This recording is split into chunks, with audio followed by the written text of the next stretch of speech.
Hey guys, it's Brigitte with San Diego Seed Company, and today we're going to be talking all things peppers, how you can successfully start the seeds.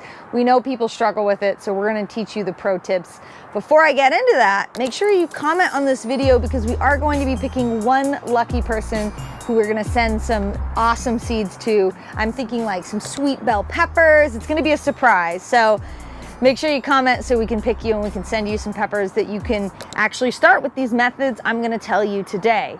Now, make sure you hit the like and subscribe button so you're notified anytime we put out a video. Okay, so we've got some peppers here.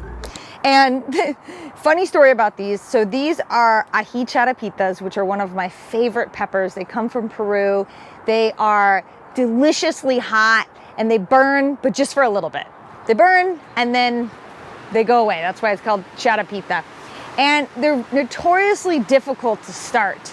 And that's because, do I need to turn those off? Sorry, unplug it. They automatically turn on when it gets too hot in here. So these peppers are notoriously hard to start, and that's because they need warm, consistent temperatures to germinate. They come from the Peruvian jungle. They need hot, warm soil, which is really hard to achieve, especially this time of year, because in our greenhouse or in the garden, we're hitting 80-degree temperatures during the day and dropping to 40-degree temperatures at night. Those swings make it very difficult to start this seed successfully and have it germinate evenly and quickly. So you've all heard how to do it. It's called a heating mat. Now, I don't think heating mats get enough credit. We use them pretty much specifically on our farm for peppers. And that's partially because we have the greenhouse and I can let my seeds germinate a little bit slower. If you're in a smaller space, you might use more heating mats. But one thing I use the heating mat for without fail every single year is to start my pepper seeds. Because if I don't, they take forever to germinate. And then what ends up happening is, I'll give you an example. We're watering them for 1-2 weeks and they start to get this mold on top, or this algae on top, and also a pretty hard crust. You can see that's a pretty hard crust that a small tiny pepper seed is going to have a hard time breaking through.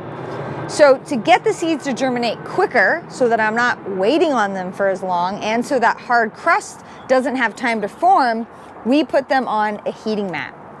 Now, the number one question I get is, well, what's the temperature? Well, if you purchase a heating mat, like this is one that we sell online, there are not temperature settings. It turns on and it's going to warm up and it's going to stay at a consistent temperature.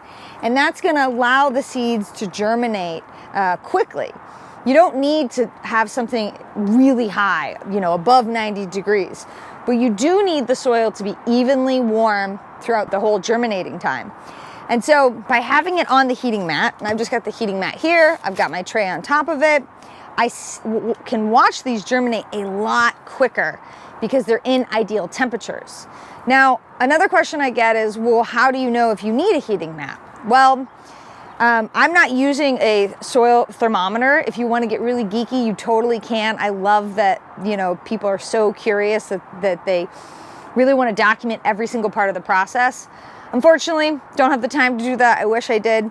And also with all my experience, I know that these seeds are going to need a heating mat because I've got this huge temperature gauge in my greenhouse and I watch it constantly. And I watch it go from 80 degrees during the day and then drop down to 40. Every time that swing happens, it delays the seeds from germinating quickly. So I've got my trays on the heating mat. Another question we get a lot is, well, what kind of heating mat can you use?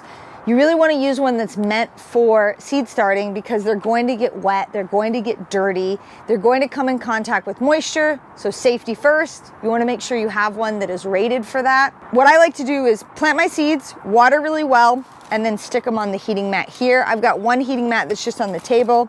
This one's in a little tray. But you can see my little babies have germinated and they're so tiny. I'm gonna keep them on this heating mat until the whole tray germinates. At that point, I can pull them off the heating mat because likely I will need these for another round of a different type of seed. If that's not the case, they can stay on the heating mat until they get big enough to transplant. I have so many rounds of seeds that I need to do and not enough heating mats, so that's not possible for me. So when do you know if you've been successful at germinating your seeds, or if you're waiting, how long do you wait before you just give up? Well, as a general rule of thumb, pepper seeds should germinate. If they're good quality seeds, fresh seeds, from a good local source, they should germinate somewhere between 7 to 21 days. I know that's a long range, but that depends on the temperature of the soil and are they staying regularly moist. After about 3 weeks, if you've not seen any germination on your pepper plants, it's probably about time to throw in the towel. You can wait a little bit longer. Keep in mind that common varieties of peppers, sweet bell peppers, vegetables that we commonly eat in the grocery store, bell peppers, serranos, jalapenos, things like that, those seeds have been bred over time to germinate a lot quicker. Rare pepper varieties, odd pepper varieties like Aji Charapita, they might take even longer because they have not been commercially bred to germinate quicker. So you gotta have a little bit more patience. Now, one problem with any plant that takes this long to germinate is the longer it sits in the pot in moist soil, the longer you can have fungal issues.